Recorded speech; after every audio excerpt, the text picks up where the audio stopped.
artificial intelligence, we believe, is going to deliver a doubling in performance per same cost every 4 to 5 months.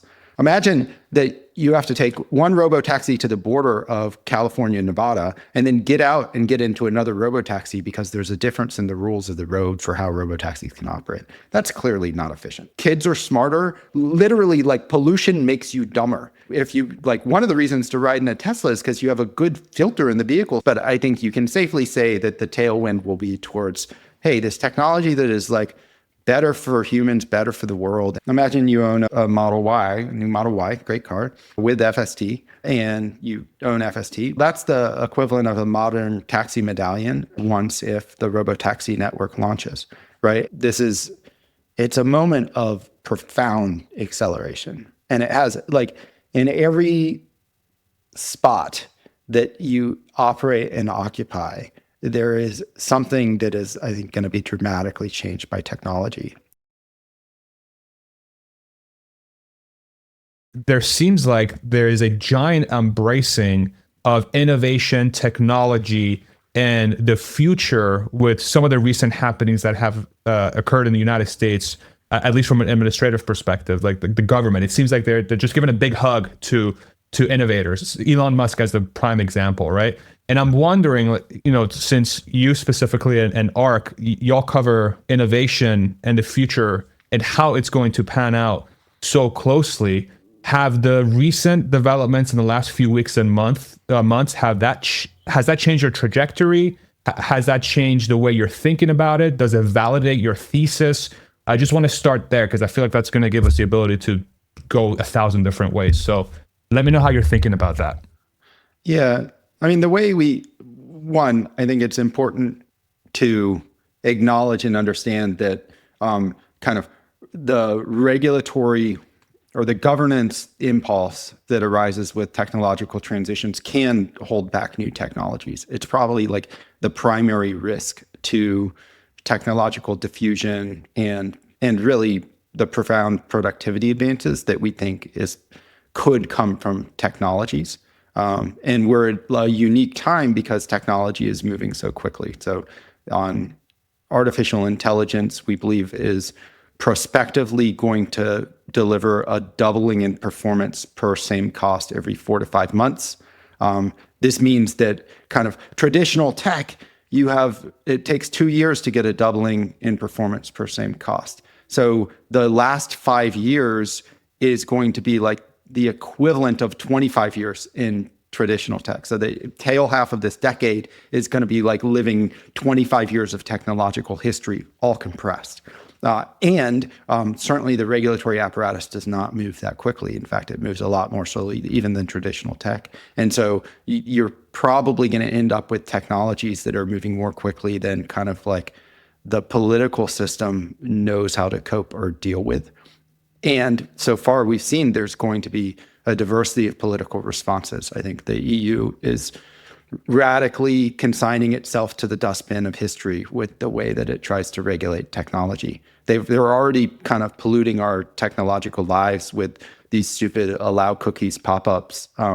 I would advocate that tech companies should just like clip the EU population out of kind of access to their services in order to get rid of those pop-ups. And that's kind of a joke, but it actually could be optimum strategy. As in, if Google's work has shown, like any like marginal change in the friction to access a site results in a customer churn reduction. And so you could imagine somebody experimenting with, wait a minute, what if we just like ignore the EU law and get rid of the allow cookies pop-ups?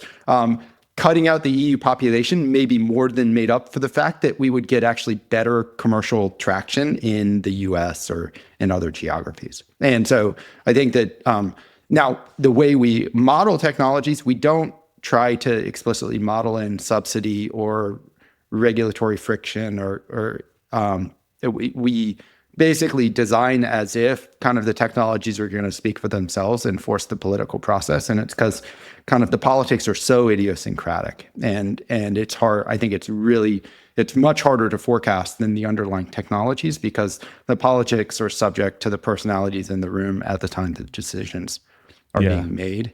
So I think we don't directly change our forecast as a result of the change in the political environment, but I think on all kinds of vectors, it's broadly good for believing that innovation is going to accelerate, that you are not subject to as much risk from people doing stupid things. Like I was in a conversation today. Somebody was saying that the EU is going to consider a $10,000 to $30,000 tax per humanoid robot in the EU. Now, I don't know if that's true, but talk about how disastrous that would be for kind of just productivity, and how quaint and funny it will be 5 years from now, or maybe it's 10 years from now. You'd go to visit European countries. It's like, oh, look at these people doing their own dishes. How cute, And so the other thing with technology today, relative to other times in history, is that it can diffuse much more quickly, and so there will be clear kind of pushing from the populace against the government that, no, you have to let us do this stuff because this will make our lives better. Like, why are you standing in the way of this thing that we can see, across an imaginary line on this piece of land? These people are enjoying much better quality of life because they have access to these underlying tools and technologies. Go ahead, Hans. You wanted to jump in? I was just thinking about how a lot of the technologies that ARC really focuses on, crypto maybe being a great example, have been stymied here in the US over the last 5 years, especially. And the fact that I think, a component of that is that the United States has lacked a peer competitor that forced us to get our act together on some of these things. And so anyways, I was just thinking about the rise of China as a peer competitor and their focus on a lot of the key technologies, whether it's, battery technology, whether it's robotics, whether it's AI, that we no longer have the luxury of regulating some of these sectors to death. Because if we do, it's very clear and obvious that we will fall behind in our global position and our national security interests. Yeah, it's certainly true in the AI space. Like, I think DeepSeek, in some ways, imagine there was like a heavy regulatory kind of like smother over the development of open source AI in the US. That would not stop open source AI development. It would just mean that kind of it's more under the control of offshore entities, nor would it stop people using those models because they're very performant. So generally, it seemed like we were in a spot where kind of the AI model development space might be subject to regulatory capture towards the tail end of the Biden administration. I think that the rules were being written in a totally arbitrary and really a way that gave the illusion of safety without actually providing any safety to anybody, just denying people access to tools that would be useful and denying the continued development of those tools. And it seems as if in the US we've dodged that bullet. Now, I can't say the same for Europe. It's like, good luck, guys. I think that at a very high level, there's all kinds of reasons why there will be kind of like political momentum to try to suppress and stop these technologies. And you can see all kinds of historical examples of how that's happened. The UK, by all rights, should have been a great auto manufacturing country. But when the automobile was introduced, they passed the red flag law, which required somebody to walk in front of the car waving a red flag for safety reasons, right? And I think they had to have 2 operators in the vehicle. Well, okay, so if it requires 3 people, one of which walking to operate a motor vehicle, you're probably not going to get much use out of the motor vehicle. Nobody's going to buy it. You'd stick with a horse. And so they stuck with horses, and kind of like the automotive manufacturing center of the world was not in the UK. It happened in the US, it happened in Germany. So that is, there's the impetus is always it's safety, or it's kind of ludic concerns about, hey, this thing is going to do something that I was previously being paid to do, and so we need to stop it or tax it. And I think we will see that emerge geography by geography over time. And certainly in this political moment in the U.S., it's pretty clear that there will be competition between geographies, both for geostrategic or political strategic reasons, and because of the pressure that the population places on the governing mechanisms that should allow the technologies to proliferate and grow and continue to flourish. Yeah. I think one, like right along those lines, it's funny you brought up the red flag laws, which I didn't even know that was a thing, and it's like shocking to hear a little. So they literally, there has to be a human with a red flag in front of the car to make sure they didn't run over anybody, or like to let other people know it's like, hey, here's a car, be careful. That actually happened. Wow. Yeah. It does limit your top speed if you have to be driving behind a human that's waving a red flag. Somewhat. And for a long time, the UK also had, I think the speed limit was 4 miles per hour. Wow. So the first speeding ticket, I think, issued, somebody was going triple the speed limit at 12. I think that it's 8 or 12. I can't remember. So that's and they kept that in place, long past it made, I think, into the 30s, right? That's so imagine crazy. Like the Model T is like, it was well after the Model T had scaled. They still had this arbitrarily like crazy low speed limit in place. Yeah. And that's the other problem with regulation is it's like easy to make rules and hard to unmake rules. And that's what, I think generally bureaucracy just like grows like an evolving organism. And a one-way ratchet. Yeah, exactly. Yeah. And the executive order on AI, one of the numbers in there was any model trained above this number of flops has to report everything that they're doing and kind of get pre-approval for their safety mechanisms and stuff, which is obviously a threshold that is going to become absurd within a couple of generations. And you could imagine it's the same with like money transfer laws. Money transfer laws were set at a threshold that's like, hey, nobody could possibly be trying to carry this much cash around for any legitimate purpose to, by inflation. Suddenly it's like you have to report, literally like for Venmo, I think it's, some hundreds of dollars that you have to then report out. Yeah, I think it's like it doesn't necessarily make sense anymore, Yeah.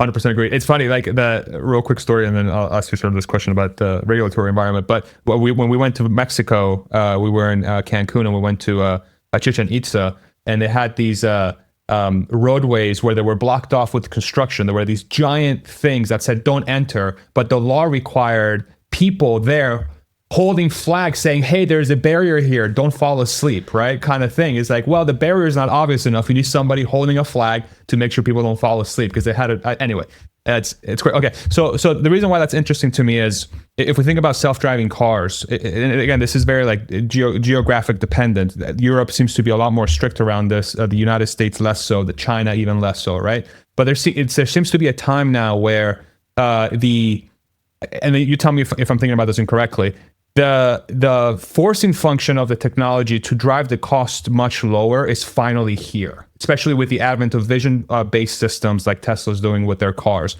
where the per unit cost of a self-driving vehicle is significantly lower than one with LiDAR, et cetera, and then the fungibility or the ability to pick that car up and drop it anywhere else without any additional training is basically zero because of they're using an AI brain, they're not using map data, et cetera, et cetera.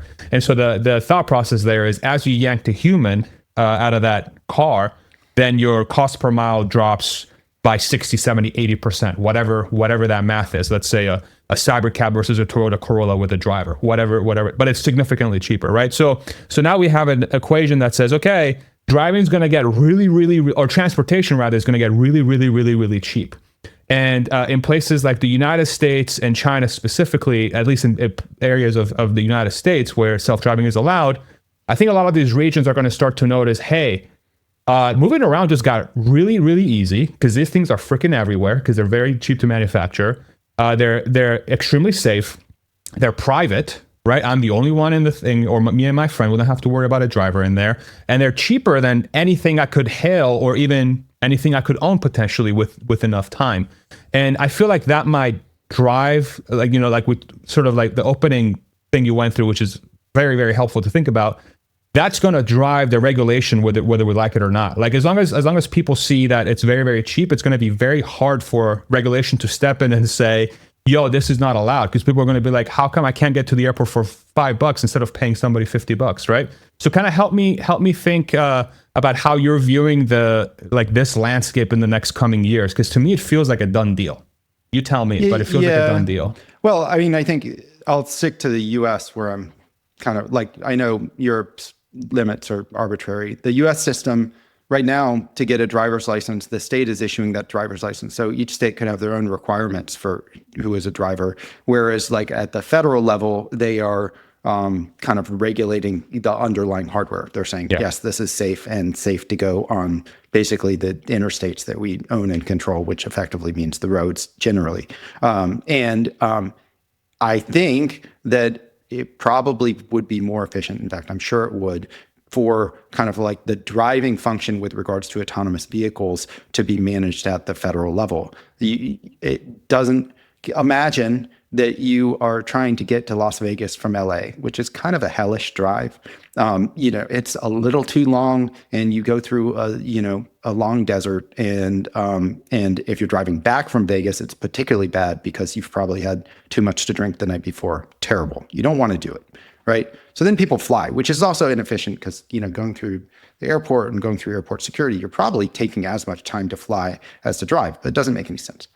Imagine that you have to take one Robo-Taxi to the border of California and Nevada and then get out and get into another Robo-Taxi because there's a difference in the rules of the road for how Robo-Taxis can operate. That's clearly not efficient. Like, we need to allow people to drive across state lines in these things, because or else you end up with these arbitrary kind of like geographic and commercial boundaries between states that don't make sense.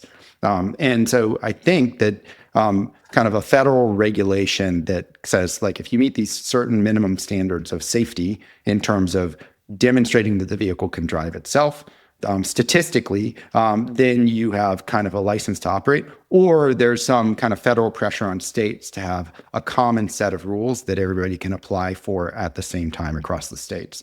The reason that's important with regards to Tesla is because if you look at our published work on Tesla, yes, it transforms the economics of the business. The two sensitive drivers in the model are, we have assumptions on costs and everything else, but it's really like, when do you launch? And then what does the scaling curve look like after you launch?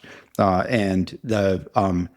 we're at the point where the debate is just, well, what does the scaling penetration curve look like? How, since they have very publicly put a chip on the table, they're going to launch in Austin in June with a Robo-Taxi service. It's my belief that kind of they won't be software limited in their capability to do this thing in a broader and broader set of geographies pretty quickly. They could be operationally constrained in that if I'm going to launch in Austin and then launch in San Francisco, I have to have kind of charging infrastructure or an operator network that can oversee those vehicles. I have to get enough people to onboard, but they are not initially supply constrained, and that there's, literally it's on the order of 2 million Teslas in the US that could operate on this network. And so if they can, from the Tesla financial model perspective, every car moving onto this network could be worth, potentially to them, like if you run through the math in our model, tens of thousands of dollars in operating profit per year to Tesla, much more than they got for selling the car initially. And so kind of like the function that governs the financial model is really how quickly can they onboard vehicles onto this network. And if you're restricted to only operating in Austin in order to operate in, Durham, North Carolina, where I'm from, you have to go through a Durham-specific regulatory process or a North Carolina-specific regulatory process. Then you really are probably execution constrained on, I have to fill out these forms. I have to demonstrate this set of, I've crossed this set of hurdles. And you expand kind of piecemeal by geography in a way that you'll get through it, but it imposes friction on the model. Whereas if you have a cleaner set of kind of regulatory actions you can take to get approved to operate, then kind of you will scale the business on the basis of where you have the supply of assets that you can onboard as efficiently as possible, crossed with the population density. So they're kind of doing it already. I'm sure there's like a fair number of assets in Texas, and they can own and operate that network. And then in California, that's clearly where they have the largest concentration of Teslas. So they know they need to kind of go through the set of actions that are currently on the books in California to commercialize. But like expanding from there, part of their strength is they can go, literally they could spin up a network anywhere on their current software stack without having to go around and measure all the blades of grass on every single street to understand like where they can drive and where they can't, which is kind of Waymo's approach. And so kind of Tesla is selectively advantaged if there's a cleaner kind of regulatory pathway to operating wherever they want, at least in the US, as quickly as possible. And it also kind of like would shape the steepness of the curve in terms of uptake. And so it does have a meaningful impact on at least the next 5-year kind of enterprise value that the company accrues. And then there's like a further layer of like, how much do you have to spend on people? Like if you have to cross a regulatory threshold in every single state, you have to hire the person to make sure that you get through that process. And then the politicians become, a politician can basically hold you hostage. It's like, oh, you want to operate in this state, then you have to do this and this and this. And that's the entire, I think, second order consequence of having a heavy regulatory burden is actually you empower people to extract assets from both private corporations and from the public will for their own personal gain. And you see that happen in all kinds of episodes in history. I think that the problem with arbitrary rules, or even rules that make sense, but with arbitrary executors of those rules, which we see in LA all the time for like, house building, you really are vulnerable to the whim of the local dictator, who, whether, by implication has like all kinds of power over what you can and can't do. And so then you have to figure out a way to navigate. You have to pay some third party intermediary to like negotiate with that person, or you have to directly bribe the person. This stuff happens. And so I think it's really like disempowering that kind of bureaucratic layer is broadly important for like human goodwill. And given the fact that autonomous vehicle technology has such huge implications for interstate commerce specifically, like, do you expect there to be much of a fight on this jurisdiction by jurisdiction regulatory capture? Or do you think it's pretty much a done deal that like it's a relatively brief fight that the federal government just comes in and takes control of? I think that I think there's a number of different ways that it could play out. I do think that, at a very high level, it's like, I want to be able to send my kids to school inexpensively in a private vehicle. This is like a luxury thing that everybody's going to be able to have for at equilibrium, less than the cost of owning their own vehicle that they're then having to drive with their kids in it to get them to school. So the very rich and wealthy can pay to have like, prior to Uber, a chauffeur, a driver to drive their kids around. Now, I mean, you could stick your kids in the back of an Uber, but, for our family, that's not something we're willing to do, nor do I think Uber would allow it, actually, but for good reason. There's the average Uber driver, but there's all kinds of variants around that. And like with Robo-Taxis, they're going to be bang on the average. There's not kind of like the vol and variance. They're going to be reliable, and there's not a creep behind the wheel. And so kind of, I think that just will provide a lot of political motivation and pressure placed on local leaders to allow this stuff to happen more quickly. So even if it's kind of like a state by state, I think there will be reasons for states to compete against each other, to kind of let their populace move around in this way. And also, if you look at the miles driven by drivetrain, selling in electric vehicles is all well and good, but actually enabling Robo-Taxi is really what tips the scales towards electrification versus internal combustion. Right now, we're selling in these giant batteries to people, including mine. My Tesla's parked out there. It's not driving around. What a waste of a battery, right? It's not taking nearly as much share from internal combustion as it could. So a Robo-Taxi, we think, could be utilized 45% of the time, maybe 50%. So operating on average 12 hours a day. That's higher than Elon thinks they're going to go, but I think we have good evidence base for how the network could operate in that way. And versus like personal vehicles are 4% to 5% utilized. 95% of the time they're parked.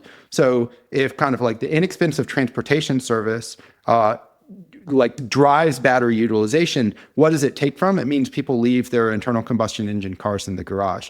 What does that mean? Well, during COVID, LA, the skies were a lot nicer because everybody was staying inside, nobody was driving around, right? The local pollution issue of internal combustion is actually a meaningful political driver here. If you can selectively shift people into robo-taxis, kids are smarter. Like literally, like pollution makes you dumber. If you like, one of the reasons to ride in a Tesla is because you have a good filter in the vehicle, so you're not like inhaling the exhaust fumes from the car in front of you.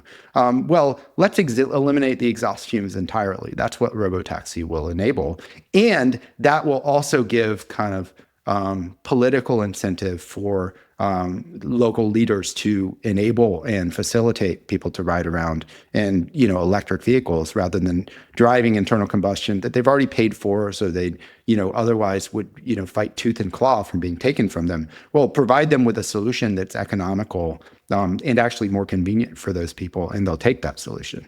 And then the other thing I'd say is that people, there's this argument that it's like, oh, this is terrible because everybody's going to ride around in cars. There'll be more car use. And I agree, like you're going to end up with more traffic. And over time, roads will become a lot more pedestrian and biking friendly if the roads are populated with robo-taxis. Like I don't bike around town, not because I don't like to bike, it's because I don't like to get killed. And the odds of me getting killed by a human driver are, I guarantee you, much higher even today than the odds of me getting killed by a Waymo. Right. And so kind of making a bike and pedestrian friendly community, I think every local leader wants to do that. Well, the way you do that is you take the insane humans out from behind the wheel and you basically create more robo-taxis on the road that make traffic worse transparently, because me sending my kids to school also means I'm going to send them to the movies when previously I'd be like, sorry, you can't go. There's going to be a lot of induced demand. Like I'll be happy to go across town because I know I'm going to be sitting in the back of a car instead of driving myself, and so that will net kind of like slow down road transport to some degree. And even the insane human drivers won't be able to get around as quickly. So they'll be less likely to run over bicyclists. And they will selectively prefer robo-taxi because it'll be so much more painful to drive in all that traffic. You'd rather have somebody drive them yourself. So there's this way in which it'll ratchet up, and kind of like the way in which cities work will transform. So ultimately, all for the good. So I think local leaders will and should enable it, but with lots of case-by-case variance. As in somebody, a state governor might see a political angle on, if I make a big stink about this, this will elevate me into the national spotlight such that I can, spin up a pretend presidential bid. Like there's going to be kind of all of that noise, but I think you can safely say that the tailwind will be towards, hey, this technology that is like better for humans, better for the world, and like saves money out of our pocket. People are going to use it, and they're going to advocate for the ability to use it. You mean this is going to take a lot longer to come to Chicago and New York than Austin? Well, maybe, and also the interstate and trucking stuff is complicated by, the power of the unions and the power of the driver unions. And, Tesla is currently positioning its semi as, a driver-friendly system that then net makes the system safer. You could imagine the rollout there being more like, well, there's always a driver at the lead of a caravan of these things, but then you can have autonomous vehicles, autonomous trucks kind of caravanning behind this driver. We clearly have a labor shortage. It's not an easy job. Like driving trucks is like terrible for your body, probably terrible for your mind.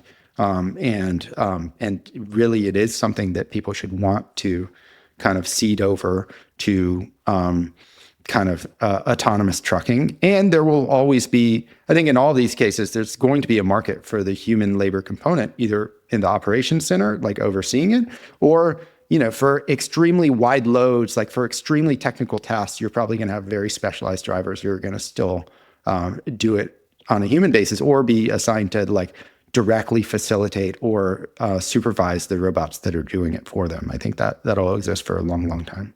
Yeah, I think one anecdotal piece here that really speaks to the forcing function of the population. They will adopt this because it just makes it easier and just life is better. It's cheaper. And this might be a weird example, but I think there's a direct correlation here. So we just had our first child 10 months ago, and my wife joined this mom's group on Facebook, like when she found out she was pregnant. So all the moms that, have a due date of May, all kind of go through the journey of motherhood and birthing and taking care of the child. Okay. But now all the moms 10 months removed of having a child, they're like, I need to figure out how to lose weight. Cause it's very difficult to sort of get back in shape, right? Half of them are on Ozempic. Half of them are on Ozempic. Okay. So what does that tell me? It's like, okay, people just want to get the thing. Just give me the thing that I'm looking for, right? And just get it to me easy. I want to get there. I might have to pay a price for it, but I just want the end result, right? And so when I think about this self-driving thing, is like if you're trying to go to the movies and it's cheaper and easier to get there with a self-driving car, of course you're going to do that. Of course you're going to. If it's safer to do it and it's cheaper and it's faster, of course you're going to do it, right? So I think especially if you can be on TikTok the whole time. Exactly. Sure. Exactly, yeah. Right? There's so much evidence of this, and I think for some of the people that might be hesitant around the regulation, even I think that there might be a very good case scenario for the near term. Like, let's say Elon being in the position that he's in, where there's a lot of awareness and he's clearly somebody that wants to push forward the agenda of self-driving cars and why they're good, because he's personally invested in Tesla and he wants to see Tesla succeed. But there's also a lot of positives for that to happen. Even if that didn't exist, the fact that what I just described is a reality, and the fact that the technology is coming regardless if we like it or not, it's going to happen. It's just a question of timeline. Is it going to happen a little bit faster or a little bit slower? But it's going to come regardless, right? So, well, and from Tesla's perspective, it actually might, you don't need that many to crack that many states to actually soak up the existing supply that they have. Like they can selectively shift between vehicles coming off leave, and they don't even have to explicitly selectively shift. But imagine you own a Model Y, a new Model Y, great car, with FST, and you own FST. Well, that's the equivalent of a modern taxi medallion once if the Robo-Taxi network launches, right? And so if the clearing price initially is competitive with Uber, so it's $2 a mile, and you can run that, vehicle 100,000 miles a year, that means the gross revenue to that vehicle is $200,000 a year. Now, your cost to operate it is probably 20 cents a mile, maybe inclusive of cleaning a little bit more. We don't know yet because we haven't seen it, but we've done modeling on it. We think cost to operate, like the Cybercab, is going to be around 12 cents. And then there will be a platform fee that Tesla extracts from that. We don't know exactly how they're going to approach the platform fee, but even if they took an 80% platform fee off that, which would be much higher than Uber takes, but actually potentially defensible given kind of how they're going to strategically operate here. Well, 200,000, and my cost per mile was, I called it 20 cents, so that was $20,000 in costs. So I have 180 left to attribute, and Tesla was going to take 80% on 200,000. So then I end up with $40,000 left, the net to me as the owner is kind of whatever it works to, $30,000 or something. Okay, $30,000 per year in income off the vehicle. Okay, that vehicle is not worth the piddly, $35,000 or $40,000 you paid for it. if it's yielding $30,000 in cash or in income per year, right? It's worth some multiple of the income it can generate. And so what does that mean? It means you bought a Model Y in, I don't know, the state of Illinois, and Illinois is not letting robo-taxis happen yet, but Austin is, and Austin needs supply. There's going to be an entrepreneurial dude in Texas who's going to come to you and be like, well, that's a nice Model Y. I know you like driving it around, but do you like $100,000 driving it around? Because that's what I'm offering for it, because I need to bring it down to Texas where I can get a ROI on that purchase. And so then you, the personal owner, are like, well, I do like my Tesla, but I like $100,000 quite a bit more, and so the supply will go to where the regulatory apparatus is enabling it to operate for best use, which is not driving 4% of the time and spending 96% of the time parked. It's driving 50% of the time, of which 45% is ferrying passengers around and 5% is deadhead miles or something. And so the best use is somewhere else, and that's where kind of just the economics will pull it. And so then Tesla will be able to actually tweak the lever on their platform fee to control how quickly supply floods into any given market. As in, you can imagine they have a lot of strategic flexibility on exactly, how much they pull out in net revenue, and they'll want to incentivize kind of supply moving into markets where they need it. So give people like a really healthy ROI on their vehicles in those markets to then pull in the supply until they can, saturate and begin to compete with kind of like personally owned vehicles. But the first move is to basically like flood a market, kill Uber and Waymo, right? And then, depending on their progress in kind of like opening up new markets, then they'll play with that lever to like make sure supply is flooded in, and then kind of like expand into the newer markets. And they may even do different net revenue takes depending on the market that you're in for a period of time. I think they'll be able to, conceal behind the curtain exactly what they're providing back to you. And so they'll have a lot of ability to tune kind of the supply to where it's needed for their strategic ambitions to offer this nationwide in a broad economical way. Yeah. So are you viewing this more, and this is where like I'm trying to wrap my head around this equation, so are you viewing this more as a model where a majority of the units are going to be owned by an individual or a fleet, and then they are incentivized to drop the cars where they are? Or do you view it as Tesla is going to own a lion's share of the fleet and they're going to manage it? Because I'm on the former. Does it matter? And does it matter, right? But to me, it's like creating an incentive to outsource the maintenance of the fleet makes a lot more sense, and Tesla just takes the cut and they pull the levers for the desired outcome to be generated for their fleet, right? But I would love to hear how you're thinking about that. Yeah, I think their initial view was that they were going to vertically own like most of the fleet, but I think my perception is they've evolved on that somewhat, and I think it's right for them to do so. As in, it's unclear to me exactly where they're going to draw the line. Like you can imagine, they have the cleaning robots, right? The cleaning robots like attached to infrastructure, like charging infrastructure. Is Tesla going to actually own and operate kind of like the recharge station for these vehicles, and kind of the individual owners are then going to, as part of their platform fee, then have access to that charging infrastructure? That could be a way you design it. Maybe you do that in some geographies, but even that gets kind of intricate. Like then you have to be, in the real estate game to some degree. Where's the best place in this city to like have our charging infrastructure, and is the individual owner going to use that? Maybe. So I think there's a lot of ambiguity about what the ultimate model will look like, but there clearly needs to be a base load fleet, and that could be Tesla owned, or that could Tesla could own a fleet of cybercabs. Maybe they even need to do it to prime the pump on an individual market. But there will need to be a fleet of vehicles that is purely devoted to maximizing utilization for Robo-Taxi services. But in terms of percent of overall miles, it's not clear to me what percent can be and it will vary city by city, can be attached to that base load versus needs to be surged in from a set of personal owners who are willing to rent theirs out, but also want to retain the option value to have it for themselves when they need it. And so if you like, people compare it to power, where you have baseload capacity, which is, cheaper per mile because it's heavily utilized. And then you have peaker capacity because in the middle of the day, everybody turns on their AC. And so you need your natural gas plant to be able to spin up to meet that demand.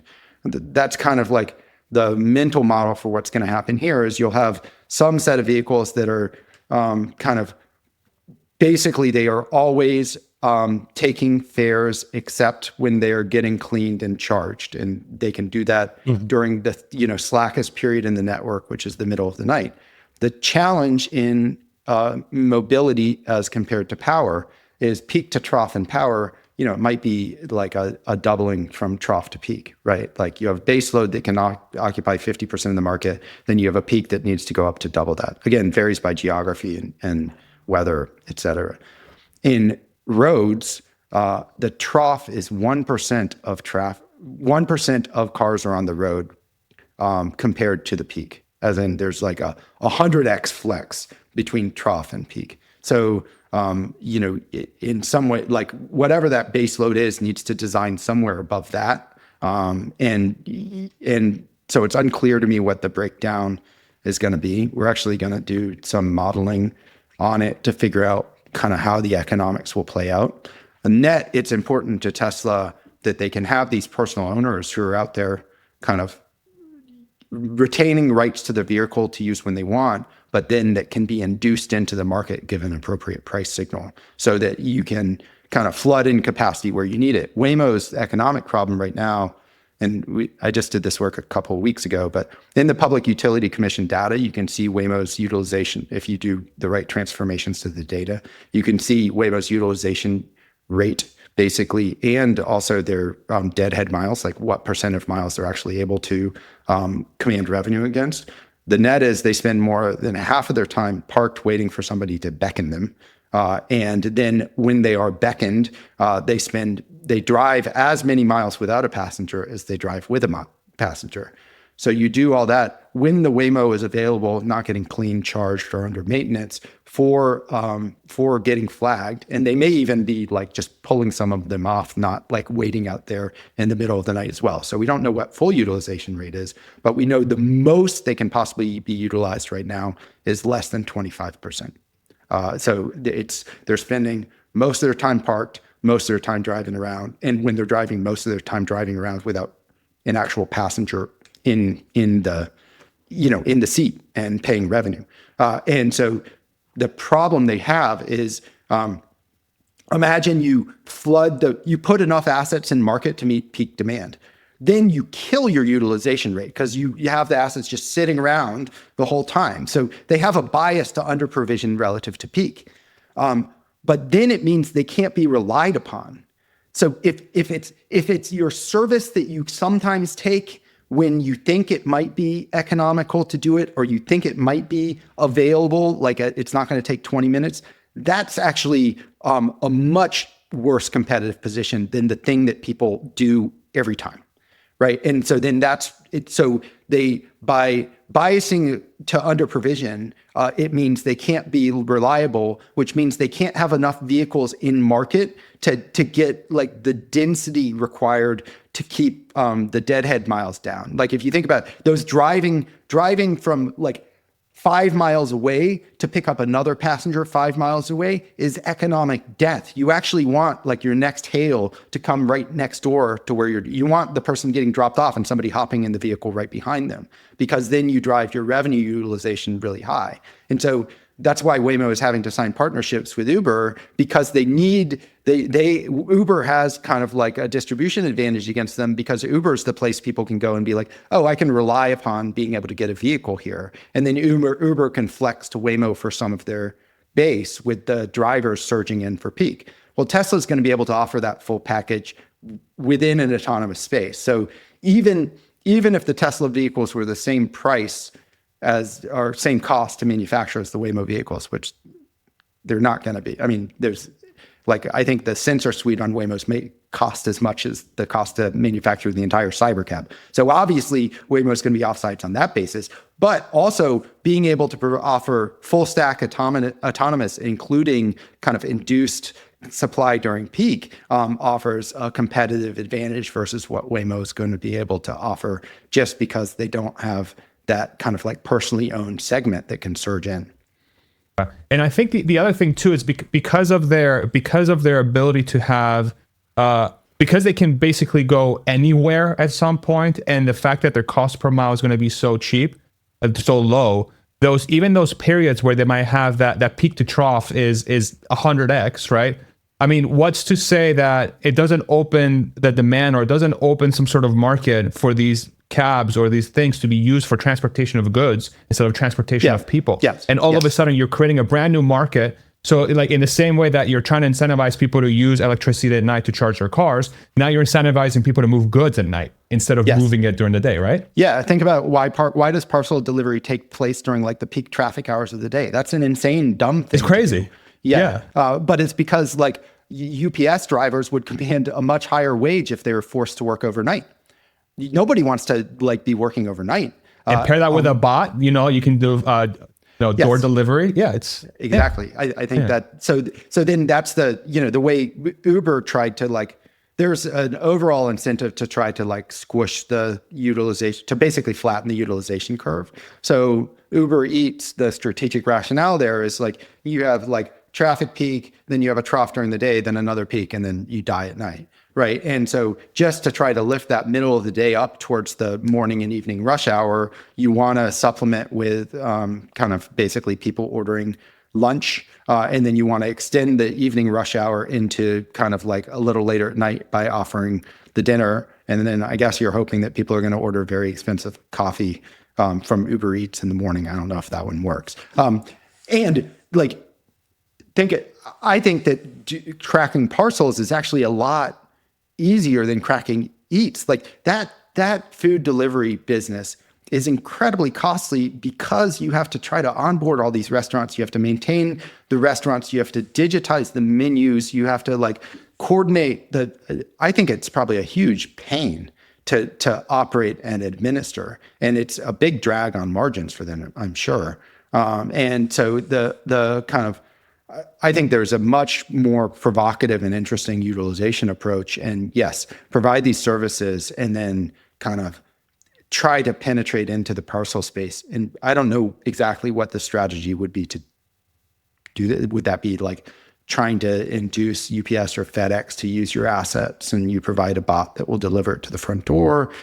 I'm not sure or exactly even B2B. How that would just moving stuff from business to business. Like, I mean, how many businesses operate, during the night? Like, there's a lot of use cases for there just to be transport of goods from B2B, and that could be the start. And then once you have a basic bot, or people that are willing to sit in the car and move goods from the cab to the front door, right? I mean, sure, there's a market. Right. You pay that person plus the cyber cab will still be cheaper than whatever option we use now, right? So there has to be some sort of middle ground where they can exploit it, but it just feels like the foundation is there for that peak to trough to be solved because of autonomous, because these move on their own, right? So it's like it's going to take care of itself almost, Well, it'll require a lot of execution, but I do think I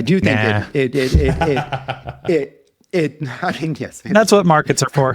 I'm kidding. Yeah. I think it's an interesting like angle that they'll be able to pursue for sure. And if you think about what it means for you, the end user, it means, continued collapse in the price of delivery. It means that, if you think about the Amazon distribution center, and that would be the strategic partnership maybe to go after. It's like you go to Amazon and say, hey, I think it's the hard solve is the end point of the Robo-Taxi gets to the person's house.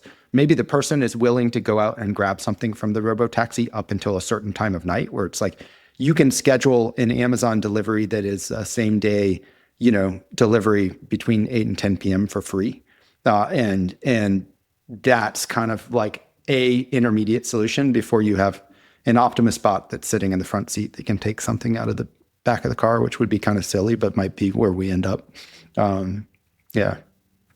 Before we wrap up, I did want to ask you about how you and ARC are thinking about timing of the Robo-Taxi network launch. We've seen some interesting signals recently between, it seems like the Tesla team internally, this is not just Elon saying it, but there's a lot more noise about an actual June launch of the Robo-Taxi network in Austin. And then this massive rollout of FSD in China that has gone so well. Like, to me, that sends a signal of their confidence in the maturity of the safety of the FSD software stack for them to just let it run wild and let people do all these insane tests that they're doing in China. Does that accelerate your timeline on when you think the probability of Robo-Taxis hit financials are, or are you just kind of sitting in limbo and waiting to see? No, so prior to this year, we had, at least in our published model, if you look at the distribution of like start point commercialization, like starting guns for Robo-Taxi, it was like 60% odds of 2025, 40% 2026. I agree that there is lots of, not only have they said first half we're going to launch in Texas, but now they've like narrowed it down to June. They've specified that they're going to do it in a way that gives, I think, rightly people a lot of confidence that it's going to happen. And I believe it will. At the high level, the most important thing that they're doing is they're throwing more compute at the problem, and they're continuing to yield better safety and performance out of the vehicles as they throw more compute and call it human talent at solving the issue or solving basically critical interventions. If you look at the Waymo data, Waymo in California had an accident every 70,000 miles. Now Waymo will say, and I believe them, that actually, compared to other ride-hail drivers within the same context on only city streets, and adjusting for the fact that like not every fender bender gets reported, but this data records every single fender bender, that Waymos are safer than average ride-hail. I think that's true. So, Tesla reports out we need to exceed, a critical intervention between every 700,000 miles in order to be better than human performance. But practically, it's actually, you need to not get in an accident. And that stat is inclusive of Waymos with like an operator network looking over their shoulder and trying to intervene when they get into trouble, right? That once every 70. If you look at their test fleet, and kind of the data reported out through California, they've been consistently at one every 10,000 to 20,000 miles of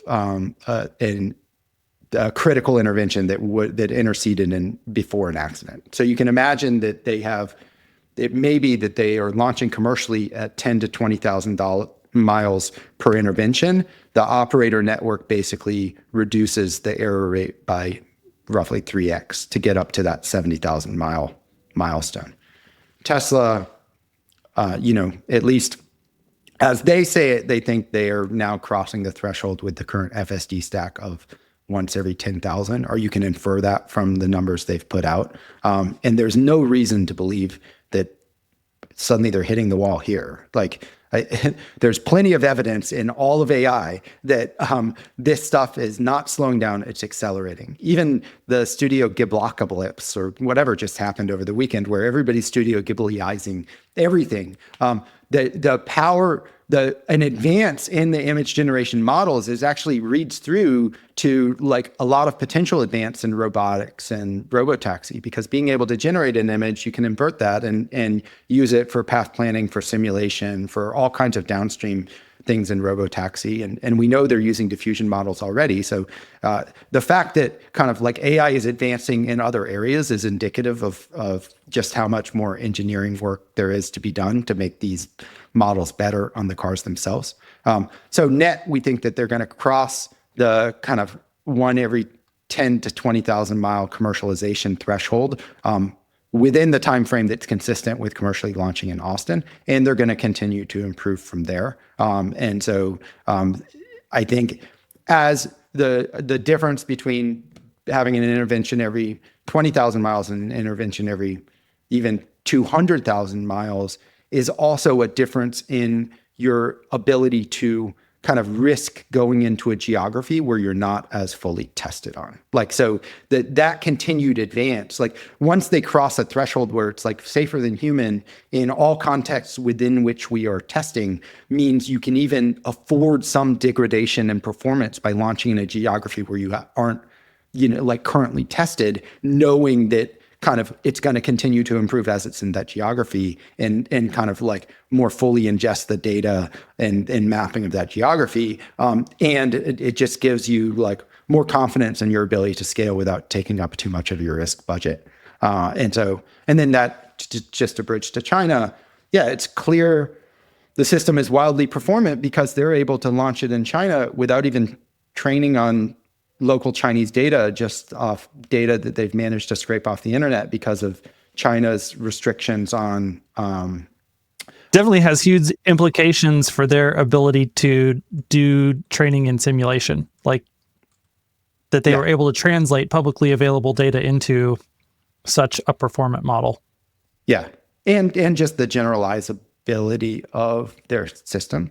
From a financial perspective, I think the China business will just not be nearly as good. As in, I think it'll help sell vehicles. I think it'll help with their margin and competitive stance in China. I think that they will need to, they won't be able to take the same economics in China that they're able to take in other geographies because the Chinese government will, force them to partner, or there just be like all kinds of pressure around how that business operates that probably will prevent it from being as lucrative as it is in other geographies. And that's how we model it. So I think it's a good signal of kind of the capability of the system. I think it helps local competitiveness and just like the auto sales and kind of margin. And I think for them, it's like, the US market is theirs to win, and it's a highly lucrative market. And then in other geographies, there will probably be some geographies where they do manage to penetrate and dominate.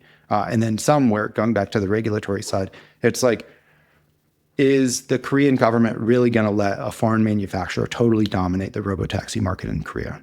It seems unlikely, but maybe they'll be able to license, like that would be the reason Tesla would license the technology to another manufacturer, is because, they know they can't actually get the juicy economics that actually they rightfully deserve because of kind of like just the regulatory body that's in place. And so they share some of the economics with a local partner, which then, effectively deals them in from a political perspective. And then they still get even higher margin off of it because they're not having to do any of the operations or management of the underlying assets. So kind of like their ultimate, kind of the marginal dollar is very valuable for them, or marginal, you pick your currency, Korean won. Probably same with Japan. And it does, like they probably still have like data they're extracting out of it. So it helps not only Robo-Taxi, but Optimus and kind of the development of those models.